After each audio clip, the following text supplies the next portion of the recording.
जल्दी से इसे खा लो मुन्नू, अपनी जान बचाओ। ब्लू लैंड जंगल में सभी जानवर शेर खान के बुलावे पर उसके टीले के पास जमा हुए थे। कुछ देर बाद शेर खान अपने ही जैसे दिखने वाले एक और शेर के साथ हाजिर हुआ।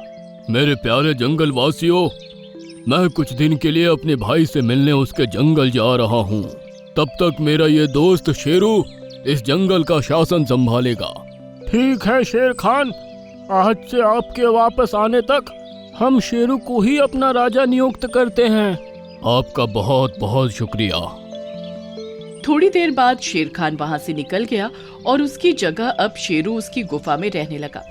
दोपहर के टाइम मोंटू गैंडा अपनी मस्ती में आकर इधर उधर टक्कर मारता फिर रहा था। वहीं तालाब के किनारे एक पेड़ पर एक बुलबुल का घोंसला बना हुआ था। उस घोंसले के अंदर बुलबुल के साथ उसका बच्चा मुन्नू भी मौजूद था, जिसके पंख पर बहुत गहरी चोट लगी थी। पेड़ों को गिराने में कितना मजा आता है, आज तो कोई रोकने वाला भी नहीं है। ऐसा कहते हुए वो बुलबुल के घोंसले वाले पेड़ की तरफ भागा। एक ही टक्कर में बुलबुल का घोंसला नीचे आ गिरा। ड्रैगन फ्रूट लुढ़कता हुआ तालाब के पानी में गिर गया और बच्चे को भी और ज्यादा चोट लग गई। ये तुमने क्या किया? अरे क्या हुआ, इतना तेज क्यों चिल्ला रही हो? मेरे बच्चे को पहले ही इतनी चोट आई हुई है, तुमने उसे और चोट पहुंचा दी।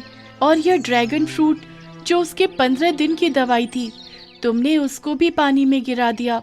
इसमें मेरी कोई गलती नहीं है। मैं अभी शेरू महाराज के पास जा रही हूँ, सही गलत का फैसला अब वही करेंगे। बुलबुल ने शेरू के पास जाकर सारी बात कही और शेरू ने उसी टाइम सभा बुलवा ली। इस पूरे मसले को सुनने के बाद मेरा दिमाग यही कहता है कि मोंटू एक गेंडा है। एक गेंडा जब मस्ती करता है तो इधर उधर टक्कर मारकर ही एंजॉय करता है। अगर टक्कर मारने से तुम्हारा घोंसला गिर गया तो इसमें मोंटू की कोई गलती नहीं है। लेकिन मेरे बच्चे को ठीक करने की दवा, वो ड्रैगन फ्रूट जो पानी में गिर गया है, अब वो कौन ला कर देगा? तुम उसकी माँ हो, उसको कैसे लाना है वो तुमको देखना है। ऐसा कहकर शेरू वापस अपनी गुफा के अंदर चला गया। किसी को भी उसका यह फैसला पसंद नहीं आया। शाम को पिंकी लोमड़ी शेरू की गुफा में पहुंची और उससे बात करने लगी। शेरू महाराज, जब से आपने जंगल का शासन संभाला है, सभी जंगलवासी बहुत खुश हैं।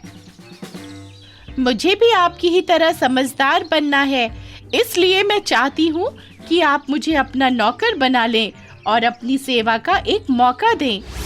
अरे वाह, तुमने तो ये बहुत अच्छी बात कही है। मुझे भी तुमको अपना नौकर बनाने में खुशी होगी।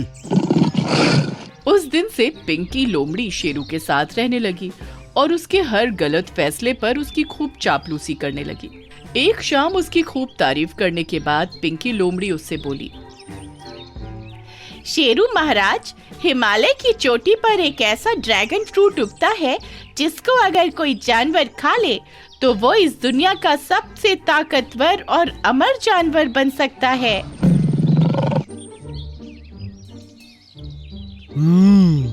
अगर ऐसा है तो तुम अभी उस ड्रैगन फ्रूट को मेरे लिए लेकर आओ। शेरू महाराज, वो फ्रूट सिर्फ हिमालय की चोटी पर उगता है और काफी भारी भी है, इसलिए उसको कोई बाज या गिद्ध ही लेकर आ सकता है। और हाँ, आप हमेशा के लिए अमर और ताकतवर तभी होंगे जब आप अकेले ही उस पूरे फल को खा सके।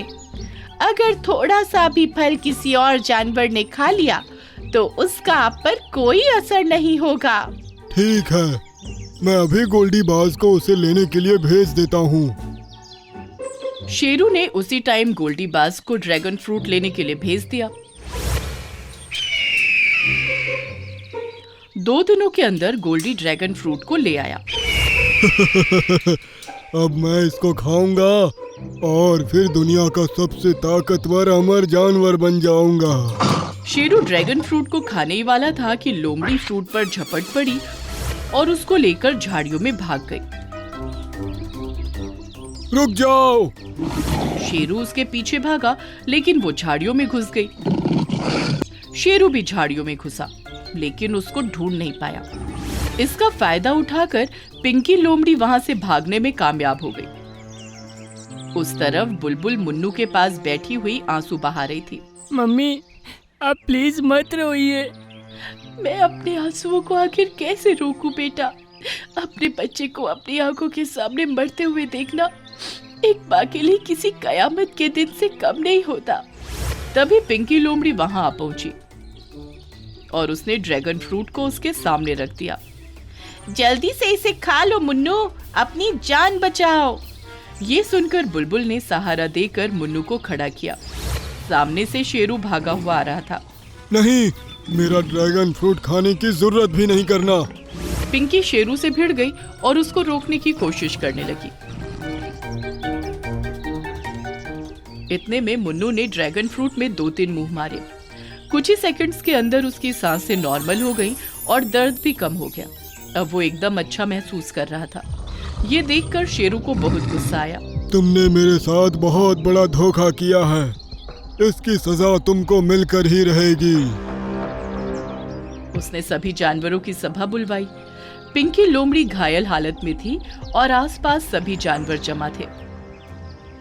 लोमड़ी ने अपने दोस्त बुलबुल की मदद के लिए मेरे साथ विश्वासघात किया। शेरू महाराज, मैंने ये सब बुलबुल के बच्चे मुन्नू को बचाने के लिए किया था। ड्रैगन फ्रूट सिर्फ बीमारी में ही काम आता है, इसको खाने से कोई ताकत नहीं मिलती। मुझे बेवकूफ बना रही थी ना, अब तुमको मरने से कोई नहीं बचा सकता। ऐसा कहकर उसने लोमड़ी को दबोच लिया और उसके सीने पर खड़े होकर अपना मुंह फाड़ा। शेरू पिंकी लोमड़ी की गर्दन चबाने ही वाला था। उसी मौके पर शेर खान वहां आ पहुंचा और उसने एक ही टक्कर में शेरू को दूर फेंक दिया। शेर खान, ये तुम क्या कर रहे हो? मुझे बुलबुल से सब कुछ पता चल चुका है। तुमने साबित कर दिया कि तुम्हारे अंदर सही फैसला लेने की समझ ही नहीं है। मोंटू गैंडे ने टक्कर मारकर ड्रैगन फ्रूट पानी में गिराया था, तो उसको सजा देकर ड्रैगन फ्रूट को फिर से बुलबुल के बच्चे को लाकर देना ये तुम्हारा काम था, लेकिन तुमने ऐसा नहीं किया। लेकिन जब तुमने सुना कि ड्रैगन फ्रूट खाने से तुम अमर हो सकते हो, तो तुमने फौरन बाज को उसे लाने के लिए भेज दिया। क्या इस तरह से तुम जंगल का शासन संभालोगे? लेकिन शेर खान, यहाँ से चले जाओ, वरना मैं भूल जाऊंगा कि तुम मेरे दोस्त हो। ये सुनकर शेरू उसी टाइम तेजी से वहां से भाग निकला।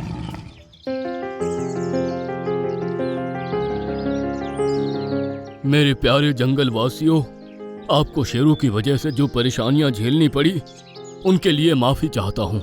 मैं आगे से कहीं जाऊंगा तो अपनी जगह पिंकी लोमड़ी को ही नियुक्त करके जाऊंगा। ये सुनकर सभी जानवर खुश हुए और सभी ने पिंकी लोमड़ी की तारीफ की। उसके बाद कई दिनों तक लगातार ड्रैगन फ्रूट खाने से बुलबुल का बच्चा मुन्नू एकदम स्वस्थ हो गया और इस तरह बुलबुल माँ की लाचारी हमेशा के लिए खत्म हो गई। इतनी मेहनत करने के बाद भी कुछ हाथ नहीं लगा। आज का तो दिन ही खराब हो गया। चलो कोई बात नहीं, मछली नहीं मिली तो क्या, आज इस अंडे से ही काम चला लेती हूँ। लोमड़ी और सारस की दोस्ती। एक दिन मीनू लोमड़ी समुद्र की तरफ जा रही थी। आज कुछ भी उल्टा सीधा या बचा हुआ शिकार खाने का बिल्कुल भी मन नहीं है। आज तो एकदम ताजी फड़फड़ाती हुई गोल्डन फिश ही खाऊंगी। सोचते हुए वो समुद्र किनारे चली गई, लेकिन वो पानी में उतरकर शिकार नहीं कर सकती थी। तभी उसको नजर आया कि 2 भालू उसकी मनपसंद गोल्डन फिश के ऊपर आपस में लड़ रहे हैं। ये मछली मेरी है। नहीं, मेरी है। पहले मैंने इसको देखा था, लेकिन उस पर झपटा मैंने मारा था। उन्होंने उस मछली को बीच में रख दिया और फिर से बहस करने लगे। तुम लेफ्ट से आ रहे थे और मैं राइट से, तभी मेरी नजर इस मछली पर पड़ी। लेकिन तुम इस तक पहुंच नहीं पाए क्योंकि मैं इसके ज्यादा करीब था। अभी वो दोनों बहस कर ही रहे थे कि मीनू ने मछली पर एक झपट्टा मारा और उसको मुंह में दबाकर भागने लगी। अरे रोको उसको! दोनों उसके पीछे भागने लगे। ये तुम्हारी वजह से हुआ। नहीं, तुम्हारी वजह से, वरना मैं अब तक उसको खा चुका होता। अरे ये दोनों तो मेरे पीछे ही पड़ गए, इनसे छुटकारा कैसे पाऊंगी। उसको सामने एक गुफा का मुंह नजर आया जो इतना छोटा था कि उसके अंदर सिर्फ वही जा सकती थी, लेकिन गुफा थोड़ी ऊंचाई पर थी। वो गुफा के अंदर जाने के लिए ऊपर चढ़ने लगी, लेकिन उस गुफा के मुंह पर पहुंचने से पहले ही उसके मुंह से मछली छूट गई और जमीन पर लुढ़कती हुई दोनों भालुओं के पास पहुंच गई। मीनू डर के मारे उस गुफा के अंदर चली गई। ये मेरी है। ऐसा कहते हुए एक भालू ने उसको अपने मुंह में डाल लिया और दूसरा भालू उससे लड़ने लगा। इस तरफ मीनू गुफा के अंदर बैठी खुद को कोस रही थी। इतनी मेहनत करने के बाद भी कुछ हाथ नहीं लगा, आज का तो दिन ही खराब हो गया। तभी उसकी नजर गुफा के अंदर रखे एक अंडे पर पड़ी जो काफी बड़ा था। चलो कोई बात नहीं, मछली नहीं मिली तो क्या, आज इस अंडे से ही काम चला लेती हूँ। कहकर उसने अंडा उठाया और अपने मुंह के अंदर रख लिया, लेकिन तभी उसके हलक में गुदगुदी सी हुई और उसने अंडा वापस उगल दिया। अंडा जमीन पर गिरते ही टूट गया और उसके अंदर से एक चिड़िया का बच्चा निकला। अरे ये बच्चा तो दिखने में सारस जैसा लगता है, इसको जिंदा ही छोड़ देती हूँ वरना इसकी माँ परेशान होगी। ये सोचकर वो वहाँ से निकल गई, लेकिन छोटा बच्चा खुद को अकेला पाकर उसी के पीछे गुफा से बाहर निकल आया। अरे तुम मेरे पीछे क्यों आ रहे हो? सुनकर उसने कोई जवाब नहीं दिया। मीनू समझ गई कि वो अभी बातों को समझने और बोलने लायक नहीं है। इसने आँख खुलते ही सबसे पहले मुझे देखा है, इसका मतलब ये मुझे ही अपनी माँ समझ रहा है। मीनू समझ गई कि अब ये बच्चा उसके साथ ही रहेगा और उसने भी उसको अपने पीछे आने से नहीं रोका। वो उसके साथ साथ ही रहने लगा। कुछ दिनों में बच्चा बोलना सीख गया तो मीनू ने उसका नाम रॉकी रख दिया। एक दिन रॉकी मीनू के साथ टहल रहा था। तुम थोड़ा धीरे चला करो, मैं जब भी तुम्हारे साथ घूमने निकलता हूँ बहुत थक जाता हूँ। अरे तुम पैरों से चलते हो इसलिए थक जाते हो, तुम्हारे तो पंख हैं, तुम उड़ते क्यों नहीं? लेकिन मुझे उड़ना कहाँ आता है और ना ही आज तक आपने सिखाया। ठीक है, जैसा मैं करती हूँ वैसा करो। मीनू उसको एक ऊंचे टीले पर ले गई और बोली, अपने पंखों को फैलाओ। ठीक है। अब इस तरह फड़फड़ाओ। कहकर उसने अपने हाथ जोर जोर से हिलाए। ये देख बच्चे ने भी अपने पंखों को जोर जोर से हिलाना शुरू किया। अब कूदो और हवा में उड़ जाओ। ऐसा कहकर वो हाथों को हिलाते हुए टीले से नीचे कूद जमीन पर जा गिरी, लेकिन रॉकी उसकी देखम देख हवा में उड़ने लगा। मीनू उसको उड़ता हुआ देख खुश हो गई। अब कुछ दिन और गुजरे और रॉकी और बड़ा हो गया। अब फिर से मीनू का मन गोल्डन फिश खाने को हुआ, तो वो उसके साथ समुद्र किनारे चली गई। वो अभी समुद्र के पानी में नजर मार ही रही थी कि तभी उसको वो दोनों भालू नजर आए। अरे ये तो वही है ना जो पिछली बार हमारा खाना लेकर भागी थी। हाँ, ये वही है, पकड़ो इसको।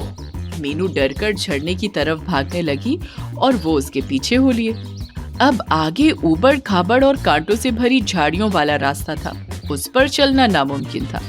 वो दोनों मीनू के बिल्कुल करीब आ गए।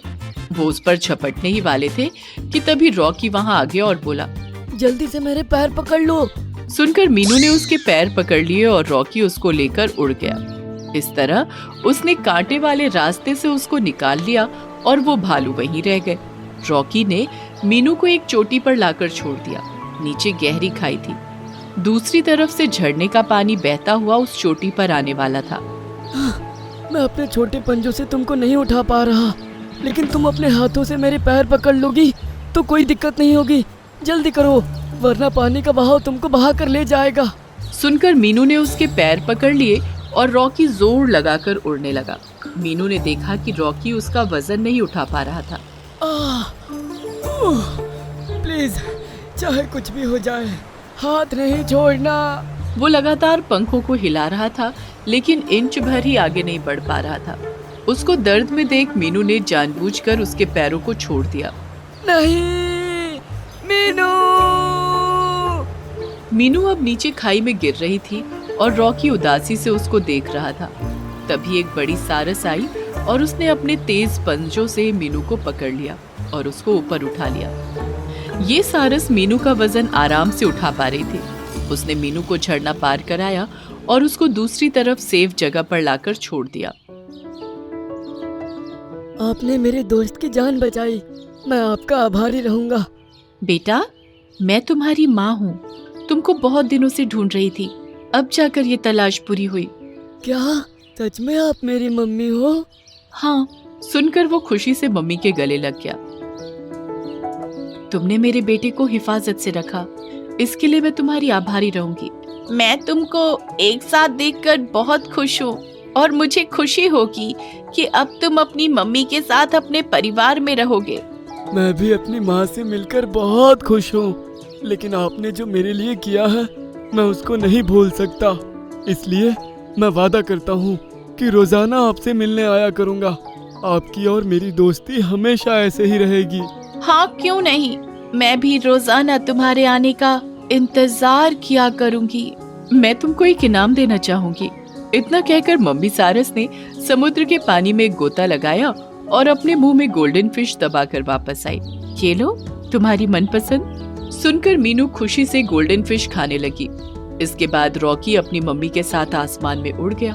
मीनू उन दोनों को जाते हुए देखकर हाथ हिलाकर टाटा कर रही थी।